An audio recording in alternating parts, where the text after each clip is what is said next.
Assalamualaikum, welcome to Banas creation. இன்னைக்கு நான் ஷஹர்லேருந்து என்னென்ன ரொட்டீன் இன்னைக்கு என்னோட டே எப்படி போகுதுங்கிறது தான் இந்த விளாகு. ஸோ வீடியோ ரொம்பவே இன்ட்ரெஸ்டிங்காக இருக்கும், ஸ்கிப் பண்ணாமல் ஃபுல்லாக பாருங்கள். ரெசிபிலாம் புது புது ரெசிபியும் நான் வீடியோவில் ஷேர் பண்ணியிருக்கேன். இன்னைக்கு எங்கே போயிருந்தேன் அப்படின்னு பார்த்தீங்க அப்படின்னாக்கா நாகூர் போயிருந்தேன். நாகூரில் ஒரு வேலையாக இருந்துச்சுன்னு சொல்லிட்டு அந்த ஒர்க்கை முடிச்சுட்டு அப்படியே அக்கா பசங்க தூஸ் வாங்கலாம் அப்படின்னு சொல்லிட்டு குரான் வாங்கிட்டு வந்தாச்சு.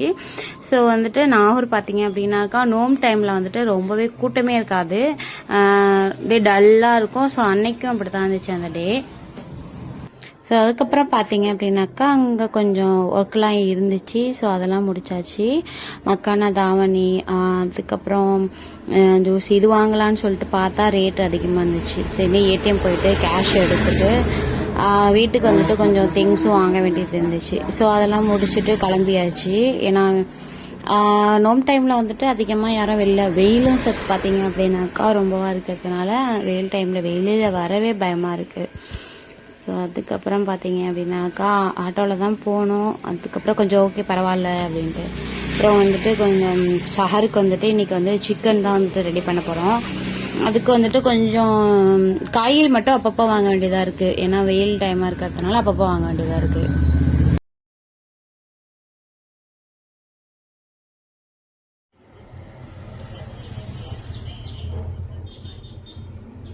சிக்கன் நம்ம நோன்பு ஃபஸ்ட்டில் அதிகமாக செய்கிறதும் கிடையாது. சிக்கன் நம்ம ஃபஸ்ட்டில் செஞ்சது, அதுக்கப்புறமா இப்போ செய்கிறோம். பாதி சிக்கன் நான் எடுத்து வச்சிடுறேன். இது சிக்கன் கபாப் பண்ணுறதுக்கு. ஸோ அதனால் பாதி எடுத்து வச்சுட்டேன். நான் சிக்கன் போன்லெஸ் சிக்கனாக கேட்டேன். பட் ஆனால் இந்த மாதிரி இங்கே கால் பண்ணாலே டெலிவரி கொடுத்துருவாங்க. சரின்னு சொல்லிவிட்டு அதை வாஷ் பண்ணி அதை ஒரு பக்கம் எடுத்து வச்சுட்டேன். அப்புறம் கொஞ்சமாக இறாலும் வாங்கி வச்சுருந்தேன். ஸோ அதையும் ஃப்ரிட்ஜில் எடுத்து வச்சுக்கிட்டேன். ஸோ என்னோட டே சஹர்லேருந்து இஃப்தார் வரையும் இப்படி தான் போயிட்டுருக்கு.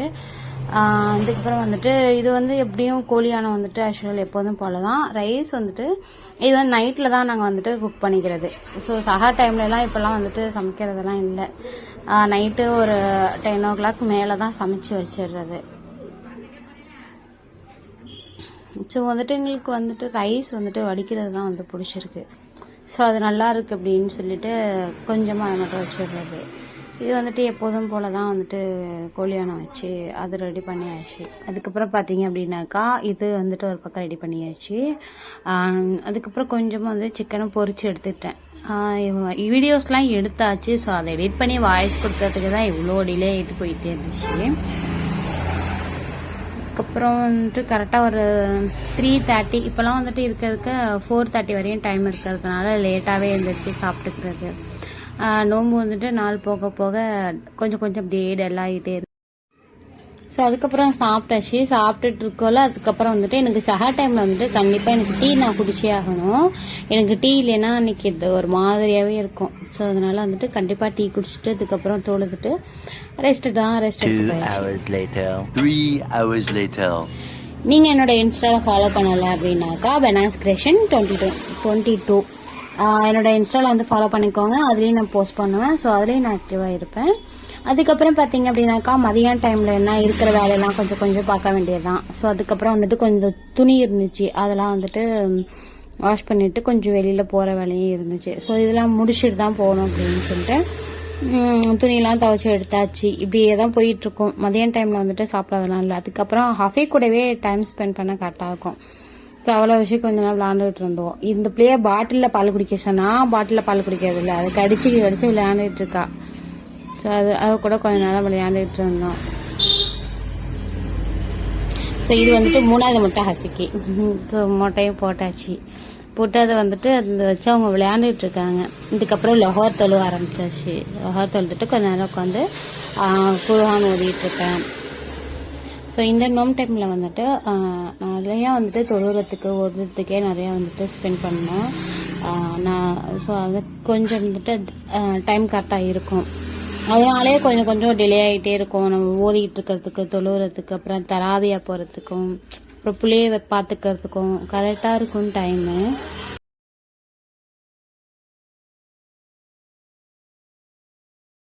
A few moments later.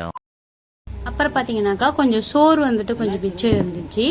அதை சரி ஆப்பத்துக்கு போட்டு அரைக்கலாமேன்னு சொல்லிட்டு கொஞ்சமாக உளுந்து ஊற வச்சுக்கிட்டேன்.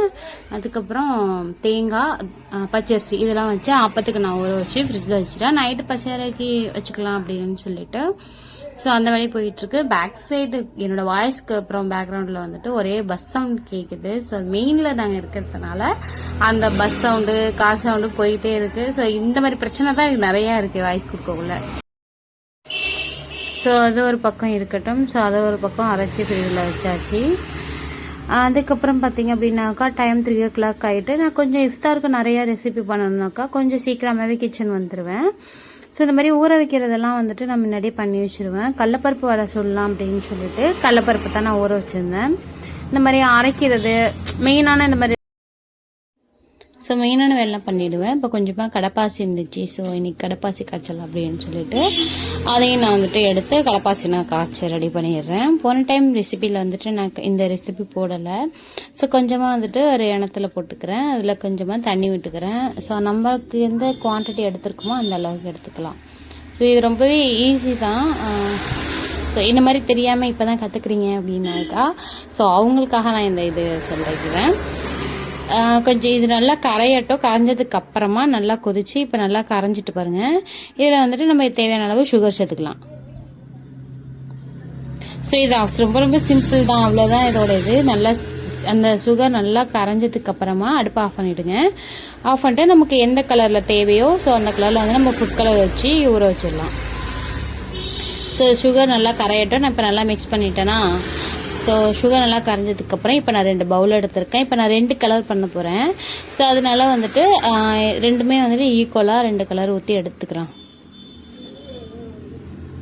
உங்கள்கிட்ட வந்துட்டு ரோஸ் எசன்ஸ் இருந்துச்சு அப்படின்னாக்கா ஸோ அதையும் சேர்த்துக்கோங்க. அதோட ஃப்ளேவர் நல்லாயிருக்கும்.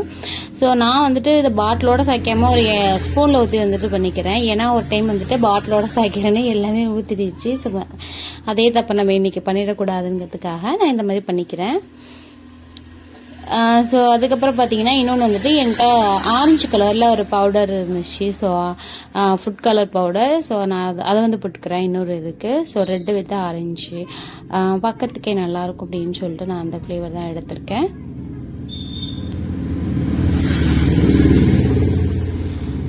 இதெல்லாம் வந்துட்டு கொஞ்சம் டைம் எடுக்கும் ஊறுறதுக்கு. ஸோ அதுக்கப்புறம் அதை ஒரு ரெடி பண்ணியாச்சு.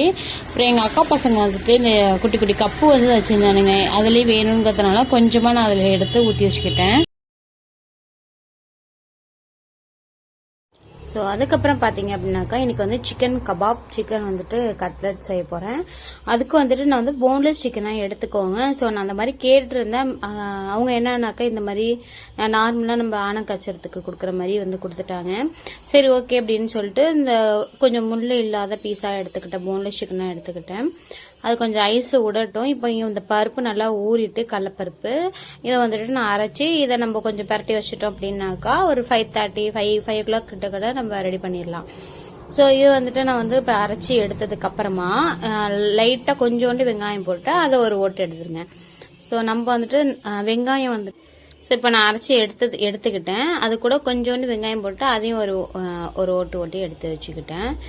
ஸோ இது எல்லாத்தையும் மாற்றி வச்சுக்கிறேன். நம்ம வந்துட்டு ஃபர்ஸ்ட் எதெல்லாம் அரைக்கணுமோ நான் அதெல்லாம் அரைச்சி வச்சுட்டோம் அப்படின்னாக்கா ஒரு 5 o'clock போல் வந்துட்டு நமக்கு டக்குன்னு ரெடி பண்ணி வச்சிடலாம். ஏன்னா இப்போ வந்துட்டு வெயில் டைமாக இருக்கிறதுனால கரண்ட் வேற கட் ஆகிட்டு இருக்கு. அதனால வந்துட்டு நம்ம இதை பண்ணி வச்சிடலாம். ஸோ அது கூட வந்துட்டு நான் கொஞ்சமாக வெங்காயம், ஒரு பச்சை மிளகா, மல்லி, புதினா, கருவேப்பிலை இதெல்லாம் போட்டு நான் பரட்டி வச்சுக்கிறேன். ஸோ நான் அரைக்கும் போதே வந்துட்டு உப்பு போட்டு அரைச்சிட்டேன். ஸோ அதுக்கப்புறம் பார்த்தீங்க அப்படின்னாக்கா நல்லா காய்ச்சி ஆற வச்சு வச்சுருக்கேன் ரோஸ் மில்க் கரைக்கிறதுக்கு. நான் வந்து சுகர் போட்டு தான் பால் காய்ச்சினேன். காய்ச்சி நல்லா ஆற வச்சதுக்கப்புறமா கொஞ்சமாக எசன்ஸ் விட்டு நல்லா மிக்ஸ் பண்ணி ஃப்ரிட்ஜில் வச்சிடலாம். இதுவே வந்துட்டு நம்ம நொம்பு திறக்கக்குள்ளே நல்லா சில்லுன்னு ஆகிடும், கூலிங் ஆகிடும். ஸோ இதை மிக்ஸ் பண்ணி நான் வந்துட்டு ஃப்ரிட்ஜில் வச்சிடுறேன். அதுக்கப்புறம் பார்த்தீங்க அப்படின்னாக்கா நல்லா கோழி வந்துட்டு குட்டி குட்டி பீஸ் போட்டு மிக்ஸி ஜாரில் போடுறதுக்கு நீங்கள் இந்த மாதிரி குட்டி குட்டி பீஸ் போட்டு அரிஞ்சு வச்சுக்கிட்டா தான் நல்லா அரையும். நான் அதையும் எடுத்துக்கிறேன். அதுக்கப்புறம் வந்துட்டு ஒரு பச்சை மிளகா, அதுக்கப்புறம் கொஞ்சமாக வந்துட்டு வெங்காயம்,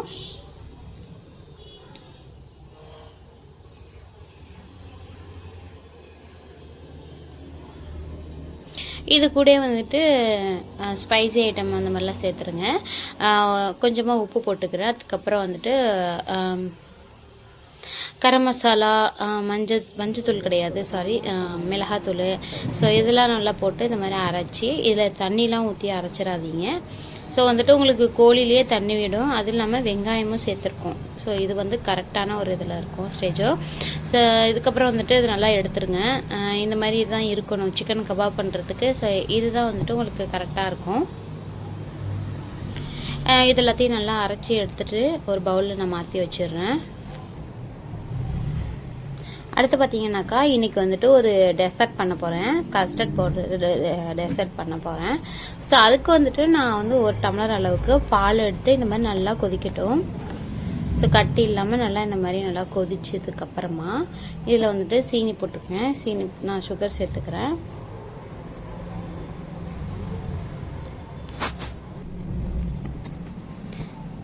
இப்போ நல்லா கொதிச்சதுக்கப்புறமா கொஞ்சமாக ஒரு பவுலில் வந்துட்டு கஸ்டர்ட் பவுடர் எடுத்து வச்சுருக்கேன். ஸோ அது வந்துட்டு கொஞ்சமாக பால் ஊற்றி இந்த மாதிரி கரைச்சி எடுத்துக்கோங்க. இப்போ பால் நல்லா கொதிச்சதுக்கப்புறமா இதை அதில் ஊற்றி நல்லா மிக்ஸ் பண்ணி விட்ருங்க.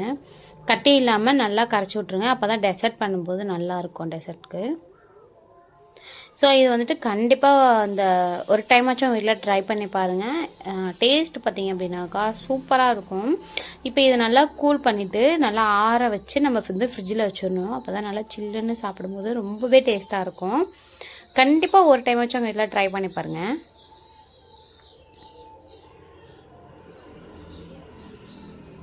அதுக்கப்புறம் பார்த்தீங்கன்னாக்கா ப்ரெட்டு வந்துட்டு நான் நல்லா பவுட்ரு பண்ணி எடுத்துக்கிறேன். ஸோ சிக்கன் கட்லெட் பண்ணுறதுக்கு ப்ரெட் கிராம்ஸ் வேணும். அதுக்கப்புறம் அது ஒரு பவுலில் வந்துட்டு 2 ஸ்பூன் மைதா, 1 ஸ்பூன் கார்ன்ஃப்ளவர், கொஞ்சமாக உப்பு, இதையும் நல்லா வந்துட்டு தண்ணி ஊற்றி நல்லா நான் மிக்ஸ் பண்ணிக்கிறேன். கட்டி இல்லாமல் திக்காகவும் இல்லாமல் நல்லா லிக்யூடாக வேணும். அதையும் நல்லா தண்ணி ஊற்றி நான் மிக்ஸ் பண்ணி வச்சுக்கிறேன். ஸோ வந்துட்டு இது கண்டிப்பாக வந்துட்டு சிக்கன் கட்லெட் பண்ணுறதுக்கு மெயினாக இந்த டிஷ் வேணும். ஸோ வந்துட்டு பிரெட் கிராம்ஸும் இந்த மைதா லிக்யூட் இதுவும் வேணும், கண்டிப்பாக வேணும். இதை ஒரு பக்கம் ரெடி பண்ணி வச்சுட்டேன். இப்போ வந்துட்டு சிக்கன் நம்ம அரைச்சி வச்சுருக்கோம்ல, ஸோ அதை வந்துட்டு சிக்கன் கபாப் ஃபஸ்ட்டு நான் பண்ணிக்கிறேன். அதே தான். ஸோ வந்துட்டு இது என்ன பண்ண போகிறேன் அப்படின்னாக்கா, என்கிட்ட வந்து ஸ்டிக்கு இல்லை. அதனால் வந்துட்டு இந்த மாதிரி ரீஃபில் இல்லாத ஒரு பேனா எடுத்துக்கோங்க. அதில் வந்துட்டு இந்த மாதிரி வச்சுட்டு கார்னர் ஃபுல்லாக நம்ம பிடிச்சி ப்ரெஸ் பண்ணிட்டு இந்த மாதிரி இழுத்துனோம்னாக்கா ஈஸியாக வந்துடும். ஸ்டிக் இருந்துச்சு அப்படின்னாக்கா ஸ்டிக்கில் வந்துட்டு நல்லாவே வரும். ஸ்டிக்கு இல்லை அப்படின்னாக்கா பென்சில் பேனா இந்த மாதிரி வச்சு ட்ரை பண்ணுங்கள். ஸோ வந்துட்டு நான் ஒரு 6 பீஸ் கிட்ட வந்துட்டு நான் சிக்கன் கபாப் பண்ணிக்கிறேன். அதுக்கப்புறம் வந்துட்டு சிக்கன் கட்லெட். இது சிக்கன் கபாப் பண்ணுறதுக்கு நமக்கு வந்துட்டு வேர்ஸாக இது மட்டும் பண்ணால் போதும். பிரெட் கிராம்ஸ்லாம் அதுக்கு தேவை கிடையாது. இது மட்டும் கொஞ்சம் டைம் எடுக்கும். ஸோ இது எல்லாத்தையும் நான் கொஞ்சம் ஃபாஸ்ட்டாக பண்ணி முடிச்சிடுறேன். ஸோ அடுத்து பார்த்தீங்க அப்படின்னாக்கா ஜெல்லிலாம் வந்துட்டு சூப்பராக செட் ஆகிட்டு பார்க்கவே செம்மையாக இருக்குது. கலர்ஃபுல்லாக ரொம்பவே சூப்பராக இருக்குது. அதுக்கு மேலே வந்துட்டு இந்த குட்டீஸ்க்கு பண்ணி வச்சுருந்த ஒயிட் கலர் ஜெல்லி வைக்க ரொம்ப நல்லாயிருக்கு. அப்புறம் நான் வந்து லைட்டாக ஒரு பேனில் வந்துட்டு 1 ஸ்பூன் அளவுக்கு நெய் வச்சுட்டு அதில் வந்துட்டு நான் இந்த கபாப் வந்துட்டு ரோஸ்ட் பண்ணி எடுத்துக்கிறேன். அடுப்பை வந்து லோ ஃப்ளேம்லேயே வச்சுங்க. அப்போ தான் வந்து சிக்கன் நல்லா குக் ஆகணும். இந்த சைட் பார்த்தீங்க அப்படின்னாக்கா எங்கள் அம்மா வந்துட்டு பருப்பு வடை வந்து தட்டி போட்டு அவங்க பொரிச்சிக்கிட்டு இருக்காங்க. இப்போ வந்து சிக்கன் கட்லெட் பண்ணுறதுக்கு சேம் அதே தான். ஒரு பால் மாதிரி வச்சுட்டு அதில் வந்துட்டு மொசரல்லா சீஸ் வந்துட்டு நான் உள்ளார வச்சுருக்கேன். சாப்பிடும்போது சீஸியாக ரொம்பவே சூப்பராக இருக்கும். அதுக்கப்புறம் வந்துட்டு நம்ம பிரெட் கிராம்ஸில் ஒரு டிப் பண்ணி நான் எடுத்துக்கிறேன். ஸோ கொஞ்சம் வந்து ஃபாஸ்ட்டாக பண்ணியிருக்கேன். ஏன்னா கொஞ்சம் வந்து நம்ம பொறுமையாக பண்ணதுனால கொஞ்சம் டிலே ஆகிட்டு. ஸோ இதில் கொஞ்சம் டிப் பண்ணிவிட்டு அதுக்கப்புறம் பிரெட் கிராம்ஸில் சேமாக இதே மாதிரி நான் எல்லாத்தையும் வந்துட்டு சிக்கன் கட்லெட்டுங்க நான் பண்ணி வச்சுக்கிறேன். அந்த சீஸ் கூட சாப்பிடும்போது ரொம்பவே நல்லாயிருக்கும்.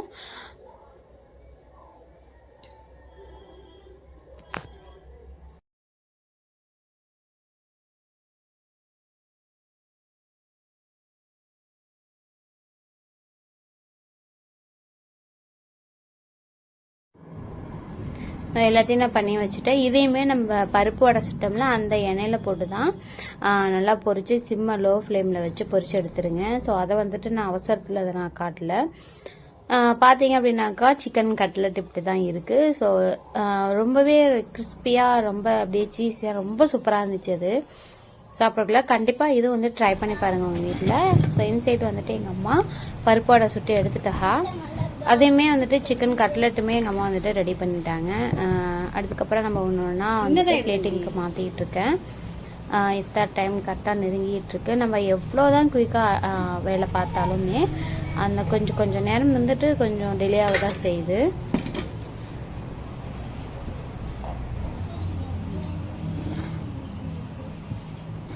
கிளாஸிங் பண்ணணும். ஸோ அடுத்து வந்துட்டு நான் டெசர்ட் பண்ணுறேன். கொஞ்சோண்டு பாதாம் பிஸ்தா வந்துட்டு போட்டுருங்க. அடுத்து நம்ம பண்ணியிருக்கிற டெசர்ட் எடுத்து நல்லா சில்லுன்னு ஆகிட்டு இதை வந்துட்டு ஒரு பவுலில் மாற்றிடுங்க.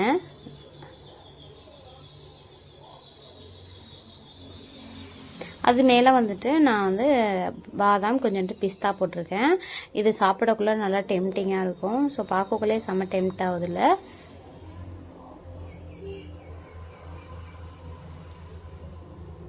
அடுத்து வந்துட்டு நான் வந்து இன்றைக்கி ரோஸ் மில்க் தான் கரைச்சிருக்கேன். அதுக்கு வந்துட்டு நான் கொஞ்சமாக பிசின் போட்டுக்கிறேன். இதுலேயும் வந்துட்டு நீங்கள் பாதாம் பிஸ்தா சேர்த்துக்கிட்டா இதுவும் ரோஸ் மில்க் குடிக்கக்குள்ள ரொம்பவே நல்லாயிருக்கும்.